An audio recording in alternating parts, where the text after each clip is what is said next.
All right. Number one hit in Jihad Radio. Anyways. They're not Indian, they're jihadists. How does a jihadist speak? Well, when you know, come back to me. So, all right. Martydom mythology. Okay, this is all about Al-Qaeda and what they think is good. So basically, because U.S. soldiers are allowed to kill to serve their countries, terrorists say we're also allowed to do that, okay? Our violent deeds are moral acts. Now, is this an egoistic or hedonistic? No. Fundamentals, we're done. Oh, really? Yeah. All right. So basically, they say if you can kill, we can kill too. Now, Al-Qaeda's goal, okay, they want expansive violence all over the world. They want to create widespread insecurity among the public so you will be scared at home. They want to produce economic collapse. They want to allow insurgents, like people who rebel, to portray themselves as sole protectors of Sunnis. This allowed jihadists to establish a base of operations, recruitment, training, all that shit. Now, jihadists, they have a communication problem, and their message must achieve 5 goals. Number 1, it must appeal to potential recruits inside and outside of Iraq. The problem is recruiting suicide bombers, so their message, has to be really appealing.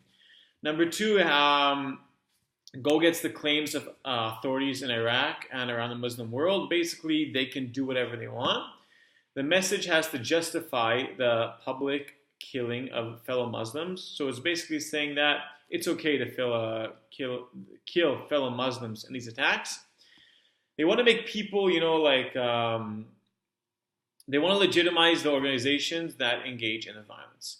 Now, basically, ISIS, Al-Qaeda, all those martyrdom groups' goals is that they believe that the West is against Islam. Okay, they need to persuade people from around the world, like, Chechnya and Afghanistan, to leave their countries, to go to another state, to kill people who aren't civilians, and become suicide bombers and basically give up their life and die. They also need to turn people against the Shiites because they have that war in between them. And basically, just so you know, most of the terrorist acts and suicide acts are committed against other Muslims. Good. And we actually have 4 narratives that are in the martyrdom mythology. Number 1 is that the West humiliates the Arabs. Example, Al-Qaeda and ISIS, basically, they need to convince people that there's a religious war against them. And that the fact that the U.S. uses military power to show other countries as weak, and they make people not want to fight back. That's the whole shock and awe thing. For example, the U.S. Air Force will bomb an ISIS base, and they'll not want to fight back because that it shows how much power the U.S. military has. And overall, there's a war on Islam. Narrative 2, it's called Pan-Islamism. I don't really have a really good explanation for it, so Richard, maybe you can explain. Best to refer to your notes. I don't think they're going to go into too much detail in the exam, but just to be safe, refer to your notes. Narrative number 3 is importance and righteousness. Basically, this talks about Muslim women are being dishonored and they're suffering at the hands of security forces. And this basically justifies their violence when there's pictures of Muslim women with babies suffering, and these pictures get to the West, or when a Muslim woman is getting checked or getting arrested, these soldiers are touching her. Basically, when Muslim men see this, it ruins their manhood. It basically makes them look like pussies, like my brother. Another example is if you guys remember Fatima's fiance. She was a Muslim woman who was raped by Western guards, and she basically, after that happened, she created a gang of people to kill Westerners. Okay, and basically, don't rape women. Don't rape women, of course not. And narrative number 4, victory through faith and sacrifice. This talks about the fact that Al-Qaeda promotes suicide bombers as heroes if they sacrifice their lives for their nation and their faith. And there's a whole 5 traits of the jihadist. Basically, a real jihadist is devotion to religion, success in suicide operation, and the proven fact that they dream of martyrdom.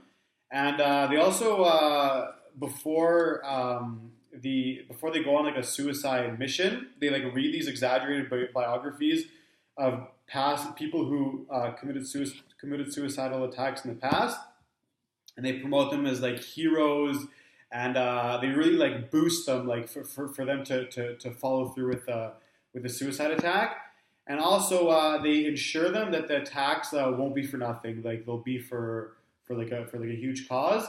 And there are some privileges that they get from suicide attacks. One is remissions of sins once blood is shed. No pain. It means that you have no sins. Your sins are all gone. Yeah, no pain of death. Okay. Well, they are suicide bombers, so they just die like that. They get to hang out with all the prophets. That's pretty cool. All the saints and all the religious leaders that have died, and marriage of heavenly, basically like the 72 virgin things, and VIP entrance into the highest gardens of heaven. Unlike Clara, you get VIP entrance.